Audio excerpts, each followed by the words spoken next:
We know it when we see it. You can certainly sense it. I know it when I feel it. Yeah, absolutely. Some of us eat it, chase it, even pay big bucks for a piece of it. It's even hard to escape those trying to sell it. Happiness. The key to happiness is probably finding the things that are good in life instead of focusing on the bad. To be with my daughter and my grandson. We all define it in our own way. Happiness means the ability to do what I want with the people that I love.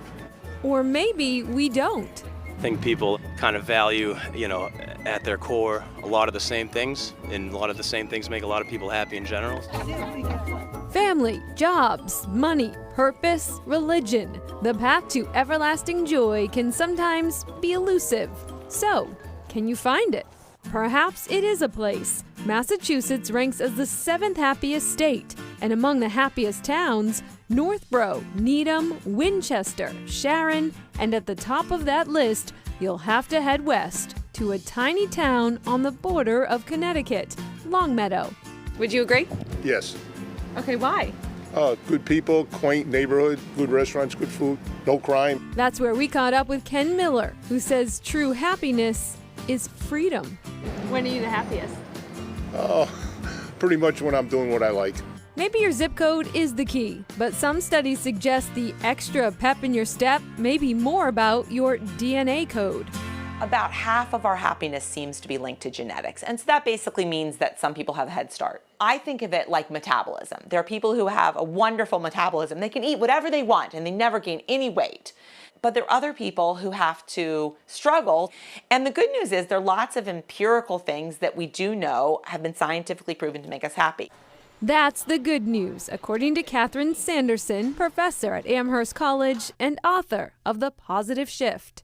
We often think about happiness as being something that is within us or a result of our circumstances, but lots of research in psychology shows that happiness has a tremendous role in terms of how we think about things.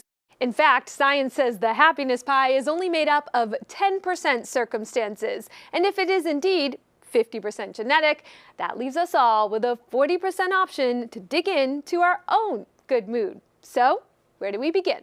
Exercising increases endorphins in your body. That actually makes you feel happier.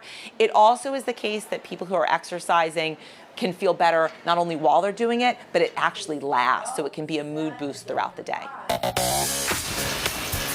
I get really grumpy if I haven't worked out in like 24 hours. It's hard to imagine Helen, who trains clients through Happy Helen Fitness, that's really the name, wearing anything but a smile. But she says it's a product of being on the move. Physical activity is crucial to your happiness. In fact, therapists prescribe it as a way to treat anxiety and depression. So absolutely, if you work out, it helps literally every aspect of your life. Helen is an Olympic lifter, but even small steps count. Going for a long walk after a nice meal is great. Lifting a few weights and honestly, just moving. Or is it about stillness?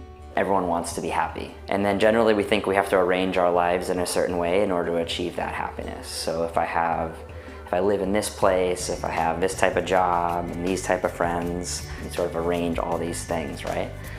And the only challenge, of course, is that everything is changing all the time in our lives. Like they never stay static. Alex Grace has been practicing meditation at the Diamond Way Buddhist Center for 15 years. Meditation actually is mind training. It really gives the ability to have some space and then decide when this emotional experience appears, if it's something useful that we can work with or if it's not. He may be onto something. According to researchers at the University of Wisconsin, 69-year-old Mathieu Ricard is the happiest man in the world, a French Buddhist monk who says just 15 minutes of happy thoughts a day will lighten your mind. If one wants to be happy, it's good to look where it is. The car doesn't get happy, the house doesn't get happy. What gets happy is our mind. And back to Professor Sanderson. She says actively pursuing happiness is even more important now because happiness increases health and we need to stay strong physically and psychologically. Some suggestions: stay connected to friends and family, give to others, exercise, and maybe even get a dog. She recently developed a presentation on boosting psychological resilience during a crisis, and we'll have a link to that talk on our website. Up next, thank you. Could those two words lead to happiness?